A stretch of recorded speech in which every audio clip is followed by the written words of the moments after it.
سبيل الدموع سبيل مريح تنهدى يا صاحي كي تستريح وبث الدعاء الخفي الصالح. Munculan Al-Mahdi ditandai dengan wafatnya seorang lelaki yang berjiwa mulia, yang berhati mulia. Laki-laki ini dicintai oleh seluruh orang-orang beriman satu bumi. Laki-laki ini dicintai oleh seluruh malaikat di langit. Dia dibunuh laki-laki tersebut. Dan hadis ini sahih.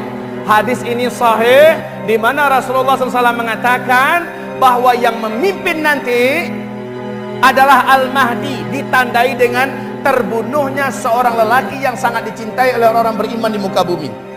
Kematiannya menyebabkan marah orang-orang beriman. Awas, orang beriman.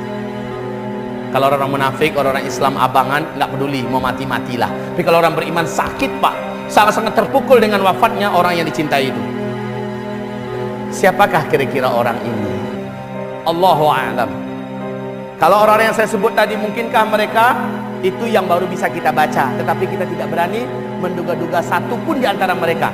Itu yang bisa kebaca sekarang, bisa jadi ada sosok yang lain. Wallahu a'lam.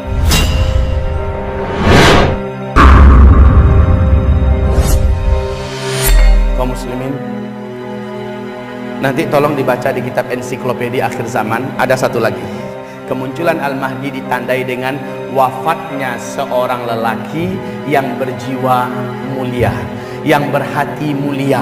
Laki-laki ini dicintai oleh seluruh orang-orang beriman satu bumi. Laki-laki ini dicintai oleh seluruh malaikat di langit. Dia dibunuh laki-laki tersebut.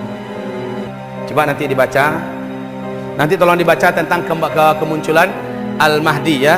Bab Al-Mahdi, insyaallah nanti pas kita break sebentar, saya akan carikan di halamannya. Hanya di situ Nabi mengatakan hadis ini sahih. Hadis ini sahih di mana Rasulullah SAW mengatakan bahwa yang memimpin nanti adalah Al-Mahdi, ditandai dengan terbunuhnya seorang lelaki yang sangat dicintai oleh orang-orang beriman di muka bumi. Kematiannya menyebabkan marah orang-orang beriman. Awas, orang beriman. Kalau orang munafik, orang Islam abangan, nggak peduli, mau mati-matilah. Tapi kalau orang beriman sakit pak, sangat-sangat terpukul dengan wafatnya orang yang dicintai itu. Siapakah kira-kira orang ini? Siapakah kira-kira orang ini? Jangan berspekulasi, karena saya baru menceritakan Raja Salman. Jangan berspekulasi. Orang ini dicintai di bumi oleh orang-orang beriman dan dicintai oleh seluruh malaikat di langit. Terbunuhnya dia, berarti dia dibunuh ya. Terbunuhnya dia, marahlah orang-orang beriman satu bumi, marahlah orang-orang beriman satu langit. Setelah kematiannya itu, maka muncullah Al-Mahdi. Al-Mahdi yang menjadikan suasana kembali kondusif. Siapakah orang tersebut? Yang orang-orang beriman satu bumi sayang kepadanya, cinta kepadanya. Silakan. Saya sambil minum nih, ada yang mau menjawab? Ada beberapa sosok manusia sekarang ini yang paling dibenci oleh barat dan timur, Pak. Paling dibenci oleh orang munafik, tidak disukai oleh kaum kafir.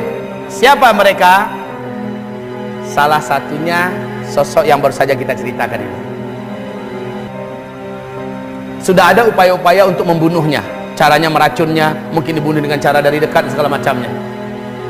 Sampai sekarang Allah masih menjaganya. Yang kedua, Zakir Naik. Sosok Zakir Naik ini untuk orang beriman di muka bumi mencintainya. Bapak kenal nggak Zakir Naik? Cinta nggak dengan dia? Luar biasa Pak. Barat sampai-sampai memberikan warning, peringatan keras, jangan sampai Zakir Naik masuk, karena berbahaya Pak. Keberadaannya di mana berada bisa ribuan orang masuk Islam. Subhanallah, dengan lisannya, dengan lidahnya, dengan ilmunya sangat banyak terbukti betapa lecehnya, betapa lemahnya agama-agama buatan yang lain. Sementara betapa kuatnya, betapa kokohnya Islam ini yang memang sumbernya dari langit. Masya Allah, Zakir Naik. Dan Zakir Naik ini target diracun, target dibunuh. India mencari akal bagaimana menghabisin orang ini. Barat juga mencari siasat bagaimana menghabisi orang ini. Yang ketiga, yang punya pengaruh yang sangat ditakutkan sekarang ini oleh Barat, oleh Yahudi, bahkan juga oleh kekuatan Timur adalah Recep Tayyip Erdogan. Ya, di tangannya dengan vulgar beliau mengatakan, semua capaian ini karena kami kembali kepada Islam dan kami mencampakkan sekularisme. Beliau yang berani mengatakan, di mana Islam dulu terkubur dan runtuh, maka disitulah Islam akan kembali bangkit. Beliau mentargetkan 2025 khilafah Islamiyah sudah ada di puncak kejayaannya kembali, dan dia menginginkan Turki akan menjadi negeri yang akan memperjuangkan tegaknya khilafah kembali. Ngeri, Pak.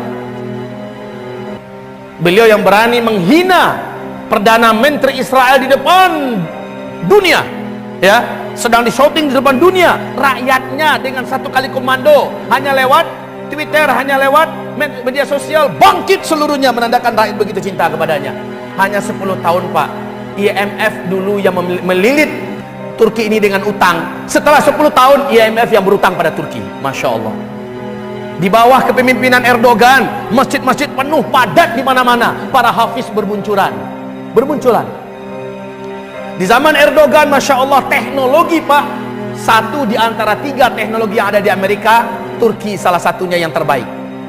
Pesawat maskapai penerbangan Turki 3 tahun berturut-turut menjadi pesawat terbaik. Kekayaan Turki hari ini mengalahkan seluruh kekayaan yang ada di Eropa. Masya Allah.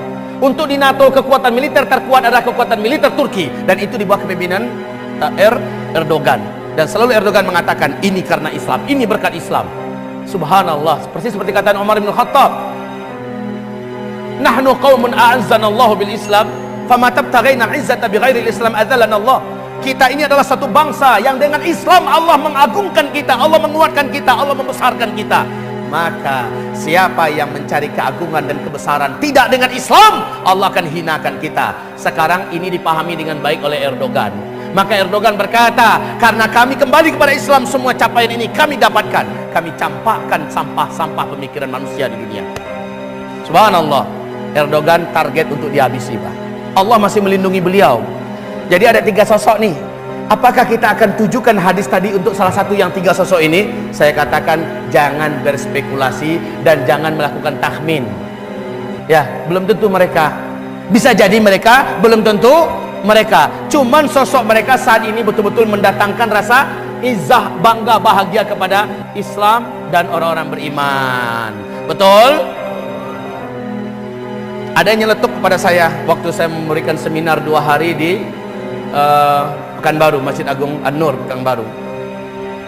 Ustaz, bisa jadi Habib Rizik. Saya katakan Habib Rizik baru-baru ini dunia mengenalnya. Selama ini beliau baru kelas lokal, kelas nasional. Sekarang dunia mengenalnya. The man of the year, a man of the year, ya. Itu beliau 2016, baru-baru ini.